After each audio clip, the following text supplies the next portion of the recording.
ପୁଷ୍ପପୁରରେ ବର୍ଷାବରଣ ଗଦ୍ୟର ପ୍ରଶ୍ନ ଉତ୍ତର ଆଲୋଚନା କରିବା। କରେ ଅଛି ସଂକ୍ଷିପ୍ତ ଉତ୍ତରମୂଳକ ପ୍ରଶ୍ନ। 4ଗୋଟି ସମ୍ଭାବ୍ୟ ଉତ୍ତର ମଧ୍ୟରୁ ଠିକ୍ ଉତ୍ତର ବାଛି ଲେଖ। ପ୍ରଶ୍ନର ମୂଲ୍ୟ ରହିବ 1 ନମ୍ବର। 1 ନମ୍ବର ପ୍ରଶ୍ନ ଅଛି, କାହାର ସ୍ନିଗ୍ଧ କଜ୍ଜଳ କାନ୍ତି ପୁଷ୍ପପୁରରେ ନେତ୍ରୋତ୍ସବ ସୃଷ୍ଟି କରିଛି? ଅପସନ୍ ଅଛି ବାରିବାହ, ପ୍ରକୃତି, ଦୂରବନ୍ଧୁ, ଅଳକାପୁରୀ। ଉତ୍ତର ହେଉଛି ବାରିବାହ। 2 ନମ୍ବର ପ୍ରଶ୍ନ ଅଛି, କାହାକୁ ଦୂରବନ୍ଧୁ ବୋଲି ପ୍ରାବନ୍ଧିକ ସମ୍ବୋଧନ କରିଛନ୍ତି? ଅପସନ୍ ଅଛି ପୁଷ୍ପପୁର, ବାରିବାହ, ବାତାୟନ, ଶ୍ୟାମଳ ପୃଥିବୀ।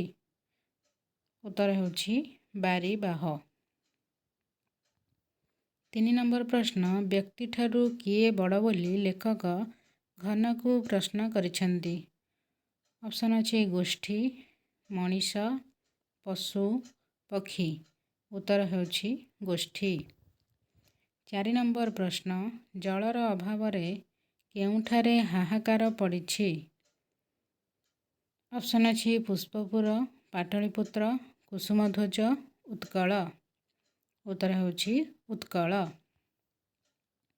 5 ନମ୍ବର ପ୍ରଶ୍ନ, କେଉଁ ପୁରରେ ସ୍ୱକର୍ମ ସାରି ଉତ୍କଳ ପଥରେ ଗତି କରିବାକୁ ବାରିଦକୁ ଲେଖକ ନିବେଦନ କରିଛନ୍ତି? ଅପସନ୍ ଅଛି ଶ୍ରୀନଗର, ପୁଷ୍ପପୁର, ମହୋଦଧି, ତୁଙ୍ଗଶିଖରୀ। ଉତ୍ତର ହେଉଛି ପୁଷ୍ପପୁର। 6 ନମ୍ବର ପ୍ରଶ୍ନ ଅଛି, କାହାଠାରେ ବଦାନ୍ୟତାର ମହତ୍ତ୍ୱ ବଢ଼ିଉଠେ ବୋଲି ପ୍ରାବନ୍ଧିକ କହିଛନ୍ତି? ଅପସନ୍ ଅଛି ଧନୀ, ଦରିଦ୍ର, ବିତ୍ତଶାଳୀ, ଭୋଗୀ। ଉତ୍ତର ହେଉଛି ଦରିଦ୍ର।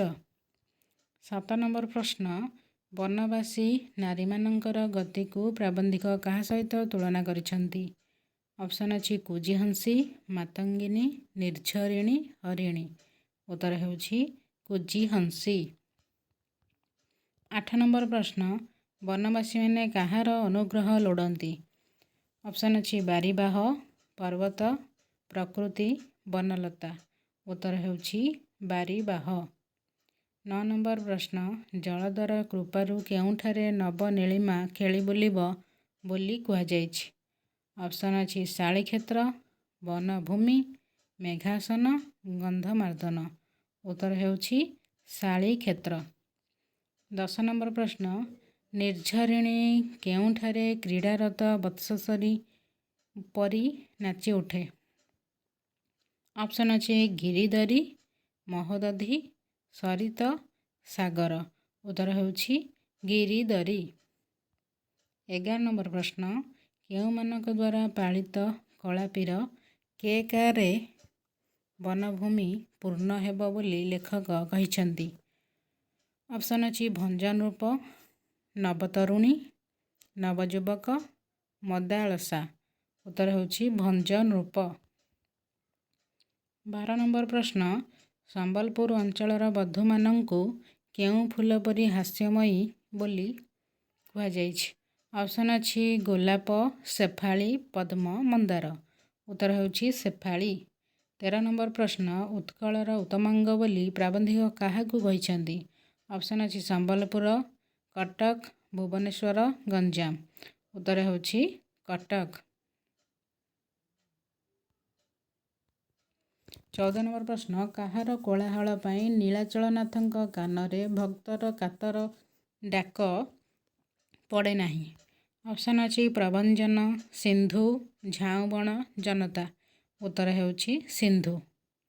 15 ନମ୍ବର ପ୍ରଶ୍ନ, ସିନ୍ଧୁ ପାରି ସାଧବର ସ୍ମୃତିପୂତ ଭୂମି ବୋଲି କାହାକୁ କୁହାଯାଇଛି? ଅପସନ୍ ଅଛି ସମ୍ବଲପୁର, କଟକ, ଜୟପୁର, ଭୁବନେଶ୍ୱର। ଉତ୍ତର ହେଉଛି ଜୟପୁର।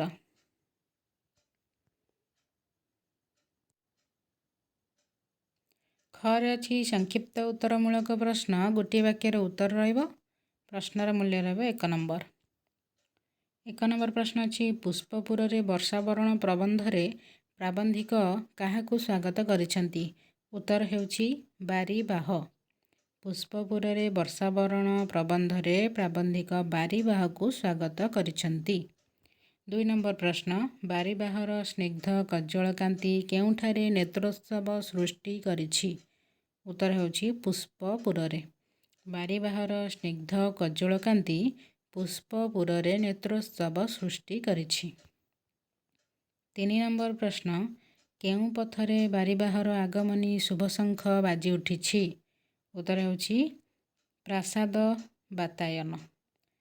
ପ୍ରାସାଦ ବାତାୟନ ପଥରେ ବାରିବାହର ଆଗମନୀ ଶୁଭଶଙ୍ଖ ବାଜି ଉଠିଛି। 4 ନମ୍ବର ପ୍ରଶ୍ନ ବହୁଦିନ ପରେ କାହାର ଶୁଭ ଆଗମନ ଆଜି ମଙ୍ଗଳକର ଓ ମଧୁମୟ ହୋଇ ଉଠିଛି? ଉତ୍ତର ହେଉଛି ବାରିବାହ। ବହୁଦିନ ପରେ ବାରିବାହର ଶୁଭ ଆଗମନ ଆଜି ମଙ୍ଗଳକର ଓ ମଧୁମୟ ହୋଇ ଉଠିଛି। 5 ନମ୍ବର ପ୍ରଶ୍ନ କାହାର ସ୍ପର୍ଶରେ ପୁଷ୍ପପୁର ସଜୀବ ଓ ଶ୍ୟାମଳ ହୋଇ ଉଠିବ ବୋଲି କୁହାଯାଇଛି? ଉତ୍ତର ହେଉଛି ବାରିବାହ। ବାରିବାହର ସ୍ପର୍ଶରେ ପୁଷ୍ପପୁର ସଜୀବ ଓ ଶ୍ୟାମଳ ହୋଇ ଉଠିବ ବୋଲି କୁହାଯାଇଛି। 6 ନମ୍ବର ପ୍ରଶ୍ନ ବାରିବାହର ସ୍ପର୍ଶରେ କେଉଁ ପୁର ସଜୀବ ଓ ଶ୍ୟାମଳ ହୋଇ ଉଠିବ ବୋଲି ଲେଖକ କହିଛନ୍ତି? ଉତ୍ତର ହେଉଛି ପୁଷ୍ପପୁର। ବାରିବାହର ସ୍ପର୍ଶରେ ପୁଷ୍ପପୁର ସଜୀବ ଓ ଶ୍ୟାମଳ ହୋଇ ଉଠିବ ବୋଲି ଲେଖକ କହିଛନ୍ତି। 7 ନମ୍ବର ପ୍ରଶ୍ନ ବିତାଡ଼ିତ ବିରହୀ ଯକ୍ଷ ବାରିଦକୁ କେଉଁଥିରେ ପୂଜା କରିଥିଲା? ଉତ୍ତର ହେଉଛି ପୁଷ୍ପ ଅର୍ଘ୍ୟରେ। ବିତାଡ଼ିତ ବିରହୀ ଯକ୍ଷ ବାରିଦକୁ ପୁଷ୍ପ ଅର୍ଘ୍ୟରେ ପୂଜା କରିଥିଲା। 8 ନମ୍ବର ପ୍ରଶ୍ନ ଅଳକାପୁରୀରେ ଥିବା ପ୍ରିୟା ପାଖକୁ କିଏ ଉଦନ୍ତ ପଠାଇଥିଲା? ଉତ୍ତର ହେଉଛି ବିତାଡ଼ିତ ବିରହୀ ଯକ୍ଷ। ଅଳକାପୁରୀରେ ଥିବା ପ୍ରିୟା ପାଖକୁ ବିତାଡ଼ିତ ବିରହୀ ଯକ୍ଷ ଉଦନ୍ତ ପଠାଇଥିଲା। 9 ନମ୍ବର ପ୍ରଶ୍ନ ବିରହୀ ଯକ୍ଷ କାହା ହସ୍ତରେ ଉଦନ୍ତ ପଠାଇଥିଲା? ଉତ୍ତର ହେଉଛି ବାରିଦ। ବିରହୀ ଯକ୍ଷ ବାରିଦ ହସ୍ତରେ ଉଦନ୍ତ ପଠାଇଥିଲା। 10 ନମ୍ବର ପ୍ରଶ୍ନ ବ୍ୟକ୍ତିବିଶେଷର ଲାଭ କ୍ଷତିରେ କିଏ ବିଚଳିତ ହୁଏ ନାହିଁ? ଉତ୍ତର ହେଉଛି ଧରଣୀ। ବ୍ୟକ୍ତିବିଶେଷର ଲାଭ କ୍ଷତିରେ ଧରଣୀ ବିଚଳିତ ହୁଏ ନାହିଁ। 11 ନମ୍ବର ପ୍ରଶ୍ନ କାହାର ଅଭାବରେ ଉତ୍କଳରେ ହାହାକାର ପଡ଼ିଛି? ଉତ୍ତର ହେଉଛି ଜଳ। ଜଳର ଅଭାବରେ ଉତ୍କଳରେ ହାହାକାର ପଡ଼ିଛି। 12 ନମ୍ବର ପ୍ରଶ୍ନ ପୁଷ୍ପପୁରରେ ସ୍ୱକର୍ମ ସାରି କେଉଁ ପଥରେ ଗତି କରିବାକୁ ବାରିଦକୁ ଲେଖକ ନିବେଦନ କରିଛନ୍ତି? ଉତ୍ତର ହେଉଛି ଉତ୍କଳ। ପୁଷ୍ପପୁରରେ ସ୍ୱକର୍ମ ସାରି ଉତ୍କଳ ପଥରେ ଗତି କରିବାକୁ ବାରିଦକୁ ଲେଖକ ନିବେଦନ କରିଛନ୍ତି। 13 ନମ୍ବର ପ୍ରଶ୍ନ ଲେଖକ ଧୂମ ଜ୍ୟୋତି ଓ ସଲିଳ ହୋଇ ଜଳଦ ସହ ମିଶି ବାତାୟନ ପଥରେ ଉଡ଼ିଯାଇ କାହାକୁ ଚିହ୍ନାଇବାକୁ ଇଚ୍ଛା କରିଛନ୍ତି? ଉତ୍ତର ହେଉଛି ଲେଖକଙ୍କ ଜନ୍ମଭୂମି। ଲେଖକ ଧୂମ ଜ୍ୟୋତି ଓ ସଲିଳ ହୋଇ ଜଳଦ ସହ ମିଶି ବାତାୟନ ପଥରେ ଉଡ଼ିଯାଇ ନିଜ ଜନ୍ମଭୂମିକୁ ଚିହ୍ନାଇବାକୁ ଇଚ୍ଛା କରିଛନ୍ତି। 14 ନମ୍ବର ପ୍ରଶ୍ନ ପଥ ପ୍ରଦର୍ଶକ ବିନା କେଉଁ ଭୂମିକୁ ଚିହ୍ନିବା ପାଇଁ ଜଳଦର ଭ୍ରମ ହେବ ନାହିଁ ବୋଲି କୁହାଯାଇଛି? ଉତ୍ତର ହେଉଛି ଉତ୍କଳ। ପଥ ପ୍ରଦର୍ଶକ ବିନା ଉତ୍କଳ ଭୂମିକୁ ଚିହ୍ନିବା ପାଇଁ ଜଳଦର ଭ୍ରମ ହେବ ନାହିଁ ବୋଲି କୁହାଯାଇଛି। 15 ନମ୍ବର ପ୍ରଶ୍ନ ଗୋପାଙ୍ଗନାମାନେ ଅପାଙ୍ଗ ଘନଶ୍ୟାମଙ୍କ ରୂପସୁଧା ପାନ କଲା ପରି ଉତ୍କଳର କୋଟିନେତ୍ର କାହାର ରୂପସୁଧା ପାନ କରିବେ ବୋଲି ପ୍ରାବନ୍ଧିକ ଭାବିଛନ୍ତି? ଉତ୍ତର ହେଉଛି ଜଳଦ। ଗୋପାଙ୍ଗନାମାନେ ଅପାଙ୍ଗ ଘନଶ୍ୟାମଙ୍କ ରୂପସୁଧା ପାନ କଲା ପରି ଉତ୍କଳର କୋଟିନେତ୍ର ଜଳଦର ରୂପସୁଧା ପାନ କରିବେ ବୋଲି ପ୍ରାବନ୍ଧିକ ଭାବିଛନ୍ତି। 17 ନମ୍ବର ପ୍ରଶ୍ନ ଲେଖକ କେଉଁମାନଙ୍କୁ ନିରସନ କରି ବଦାନ୍ୟତା ଆରମ୍ଭ କରିବାକୁ ଜଳଦକୁ ଅନୁରୋଧ କରିଛନ୍ତି? ଉତ୍ତର ହେଉଛି ଦରିଦ୍ର ବନବାସୀ। ଲେଖକ ଦରିଦ୍ର ବନବାସୀମାନଙ୍କୁ ନିରସନ କରି ବଦାନ୍ୟତା ଆରମ୍ଭ କରିବାକୁ ଜଳଦକୁ ଅନୁରୋଧ କରିଛନ୍ତି। 18 ନମ୍ବର ପ୍ରଶ୍ନ ଶାଳିକ୍ଷେତ୍ର ଦେଖି କେଉଁମାନଙ୍କ ମନ ଆତଙ୍କରେ ଥରି ଉଠୁଥିବ? ଉତ୍ତର ହେଉଛି ବନବାସୀ। ଶାଳିକ୍ଷେତ୍ର ଦେଖି ବନବାସୀମାନଙ୍କ ମନ ଆତଙ୍କରେ ଥରି ଉଠୁଥିବ। 19 ନମ୍ବର ପ୍ରଶ୍ନ ଗୋପଲର ଗଳଘଣ୍ଟି ଓ ଗୋପାଳର ବେଣୁସ୍ୱନ ଶୁଣି ଜଳଦ କେଉଁ ସ୍ଥାନର ସୀମା ବୋଲି ଜାଣିପାରିବ? ଉତ୍ତର ହେଉଛି ଗ୍ରାମ। ଗୋପଲର ଗଳଘଣ୍ଟି ଓ ଗୋପାଳର ବେଣୁସ୍ୱନ ଶୁଣି ଜଳଦ ଗ୍ରାମ ସ୍ଥାନର ସୀମା ବୋଲି ଜାଣିପାରିବ।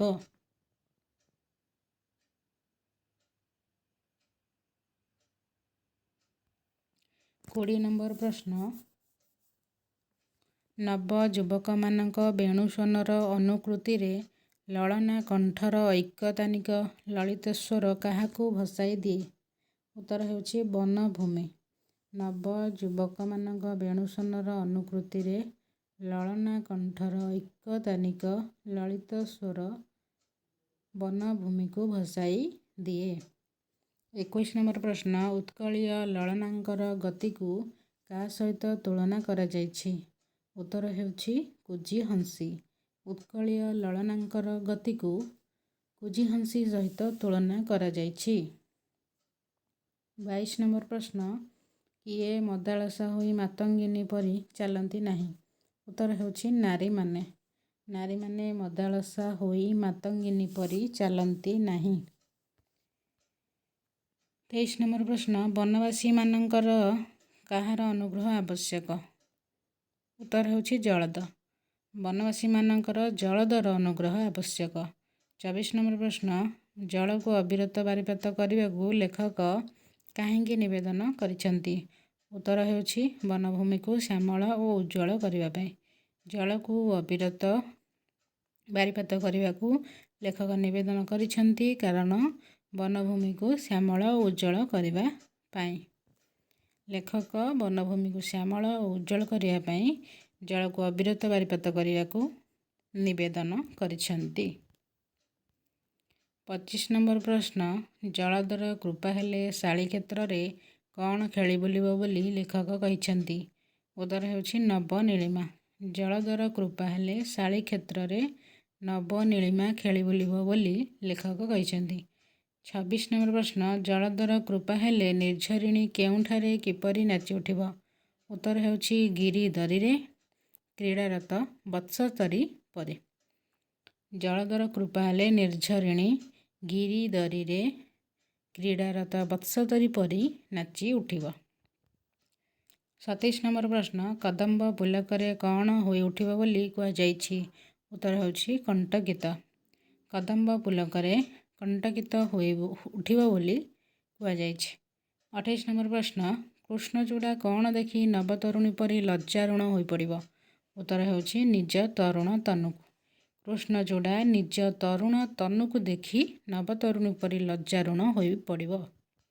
29 ନମ୍ବର ପ୍ରଶ୍ନ, କେଉଁ ପ୍ରପାତରେ କ୍ରୀଡ଼ା କରିବାକୁ ଜଳଦକୁ ପ୍ରାବନ୍ଧିକ ନିବେଦନ କରିଛନ୍ତି? ଉତ୍ତର ହେଉଛି ଖଣ୍ଡାଧାର ଓ ଦେବଗଡ଼। ଖଣ୍ଡାଧାର ଓ ଦେବଗଡ଼ ଜଳ ପ୍ରପାତରେ କ୍ରୀଡ଼ା କରିବାକୁ ଜଳଦକୁ ପ୍ରାବନ୍ଧିକ ନିବେଦନ କରିଛନ୍ତି।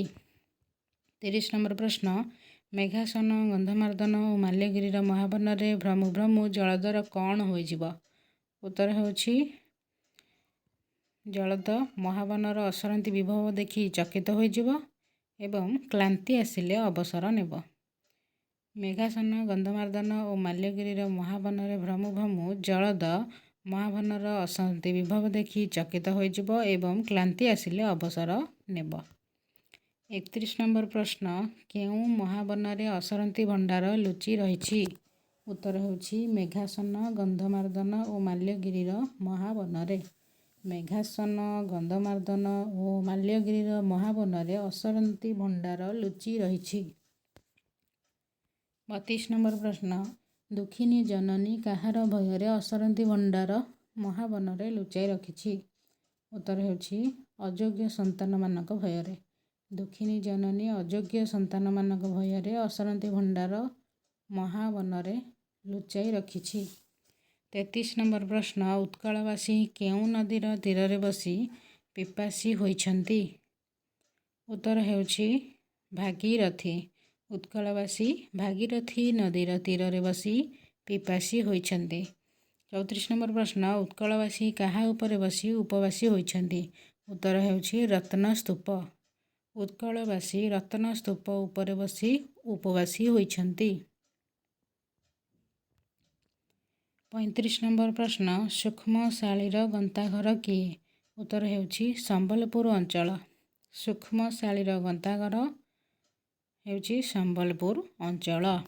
36 ନମ୍ବର ପ୍ରଶ୍ନ, କେଉଁ ନଦୀ ଉପଳ ଶଯ୍ୟାରେ ଯାଉ ଯାଉ ସ୍ୱର୍ଣ୍ଣ ରେଣୁ ଢାଳିଦିଏ? ଉତ୍ତର ହେଉଛି ତନ୍ୱୀ। ତନ୍ୱୀ ନଦୀ ଉପଳ ଶଯ୍ୟାରେ ଯାଉ ଯାଉ ସ୍ୱର୍ଣ୍ଣ ରେଣୁ ଢାଳିଦିଏ।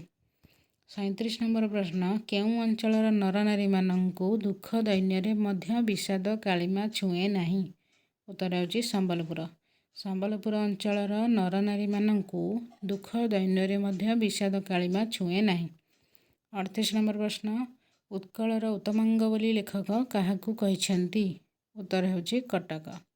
ଉତ୍କଳର ଉତ୍ତମାଙ୍ଗ ବୋଲି ଲେଖକ କଟକକୁ କହିଛନ୍ତି। 39 ନମ୍ବର ପ୍ରଶ୍ନ, ଗର୍ବିତ ଗଜପତିର ରାଜଧାନୀ ବୋଲି କାହାକୁ କୁହାଯାଇଛି? ଉତ୍ତର ହେଉଛି କଟକ। ଗର୍ବିତ ଗଜପତିର ରାଜଧାନୀ ବୋଲି କଟକକୁ କୁହାଯାଇଛି। 40 ନମ୍ବର ପ୍ରଶ୍ନ, କେଉଁଠାରୁ ଅଜୟ ବାହିନୀ ଝଟିକା ବେଗରେ ଦୁର୍ଗରୁ ଦୁର୍ଗାନ୍ତରକୁ ଗତି କରି ଚାଲୁଥିଲେ? ଉତ୍ତର ହେଉଛି କଟକ। କଟକଠାରୁ ଅଜୟ ବାହିନୀ ଝଟିକା ବେଗରେ ଦୁର୍ଗରୁ ଦୁର୍ଗାନ୍ତରକୁ ଗତି କରି ଚାଲୁଥିଲେ। 41 ନମ୍ବର ପ୍ରଶ୍ନ, କେଉଁ କଟକର ସ୍ମୃତି ଆଜି ମୃତ୍ତିକାରେ ଅବଲୁପ୍ତ? ଉତ୍ତର ହେଉଛି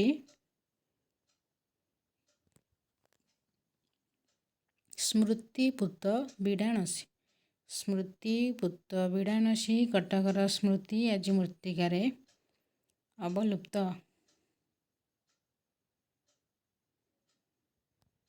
42 ନମ୍ବର ପ୍ରଶ୍ନ, ବାରବାଟୀର ସ୍ଖଳିତ ପ୍ରସ୍ତରରେ କ'ଣ ଆଜି ଯାଏଁ ଲାଗି ରହିଛି?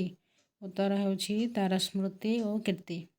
ବାରବାଟୀର ସ୍ଖଳିତ ପ୍ରସ୍ତରରେ ତାର ସ୍ମୃତି ଓ କୀର୍ତ୍ତି ଆଜି ଯାଏଁ ଲାଗି ରହିଛି। 43 ନମ୍ବର ପ୍ରଶ୍ନ, କେଉଁ ରାଜାଙ୍କ ମହାକୀର୍ତ୍ତି ଚିତ୍ରୋତ୍ପଳାର ମେଖଳା ପରି ଦିଶୁଛି? ଉତ୍ତର ହେଉଛି ମର୍କତ କେଶରୀ।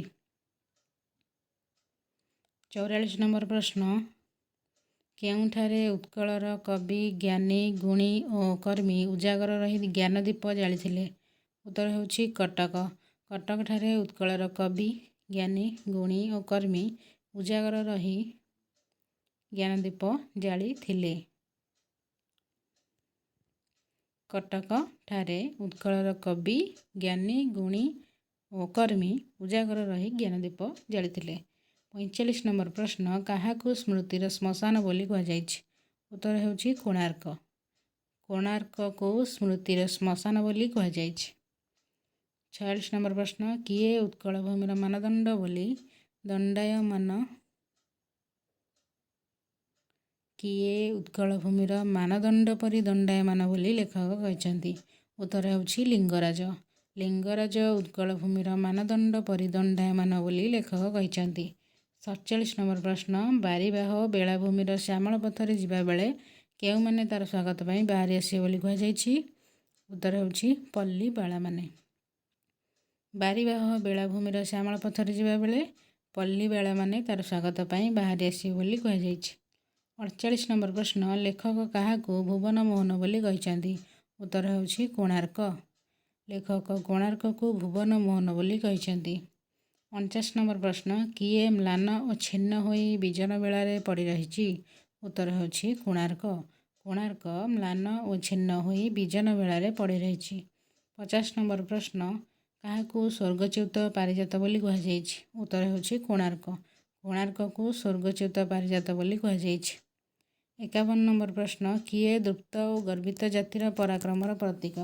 ଉତ୍ତର ହେଉଛି କୋଣାର୍କ। କୋଣାର୍କ ଦୃପ୍ତ ଓ ଗର୍ବିତ ଜାତିର ପରାକ୍ରମର ପ୍ରତୀକ। 52 ନମ୍ବର ପ୍ରଶ୍ନ, କାହାକୁ ମହାମନ୍ଦିର ବୋଲି କୁହାଯାଇଛି? ଉତ୍ତର ହେଉଛି କୋଣାର୍କ। କୋଣାର୍କକୁ ମହାମନ୍ଦିର ବୋଲି କୁହାଯାଇଛି।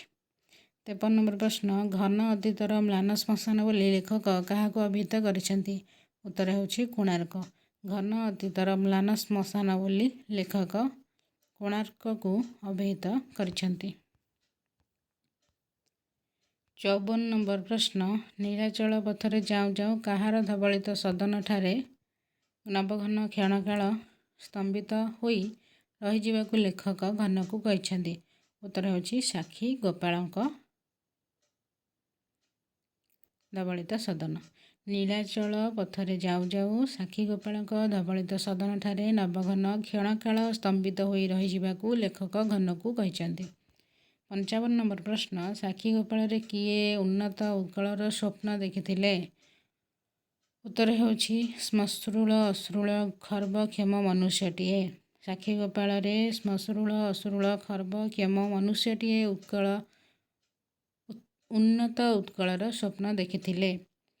56 ନମ୍ବର ପ୍ରଶ୍ନ, କାହାକୁ ଉତ୍କଳର ମହାନିଶାରେ ଧ୍ରୁବଜ୍ୟୋତି ବୋଲି କୁହାଯାଇଛି? ଉତ୍ତର ହେଉଛି ଉତ୍କଳମଣି ଗୋପବନ୍ଧୁ ଦାସ। ଉତ୍କଳମଣି ଗୋପବନ୍ଧୁ ଦାସଙ୍କୁ ଉତ୍କଳର ମହାନିଶାରେ ଧ୍ରୁବଜ୍ୟୋତି ବୋଲି କୁହାଯାଇଛି। 57 ନମ୍ବର ପ୍ରଶ୍ନ, କାହାକୁ ଦଧିଚି ବୋଲି ଲେଖକ ଅଭିହିତ କରିଛନ୍ତି? ଉତ୍ତର ହେଉଛି ଉତ୍କଳମଣି ଗୋପବନ୍ଧୁ ଦାସ। ଉତ୍କଳମଣି ଗୋପବନ୍ଧୁ ଦାସଙ୍କୁ ଦଧିଚି ବୋଲି ଲେଖକ ଅଭିହିତ କରିଛନ୍ତି। 58 ନମ୍ବର ପ୍ରଶ୍ନ, ଉତ୍କଳ କମଳର କେଶର କିଏ? ଉତ୍ତର ହେଉଛି ନୀଳାଚଳ। ଉତ୍କଳ କମଳର କେଶର ହେଉଛନ୍ତି ନୀଳାଚଳ। 59 ନମ୍ବର ପ୍ରଶ୍ନ, କିଏ ଉତ୍କଳର ଇତିହାସ? ଉତ୍ତର ହେଉଛି ଜଗନ୍ନାଥ। ଜଗନ୍ନାଥ ଉତ୍କଳର ଇତିହାସ। 60 ନମ୍ବର ପ୍ରଶ୍ନ, କେଉଁମାନଙ୍କୁ ଦକ୍ଷିଣାଶା ପଥ ପ୍ରହରୀ ବୋଲି କୁହାଯାଇଛି? ଉତ୍ତର ହେଉଛି ଗଞ୍ଜାମ ଓ ଜୟପୁରବାସୀଙ୍କୁ। ଗଞ୍ଜାମ ଓ ଜୟପୁରବାସୀମାନଙ୍କୁ ଦକ୍ଷିଣାଶା ପଥ ପ୍ରହରୀ ବୋଲି କୁହାଯାଇଛି। ଧନ୍ୟବାଦ।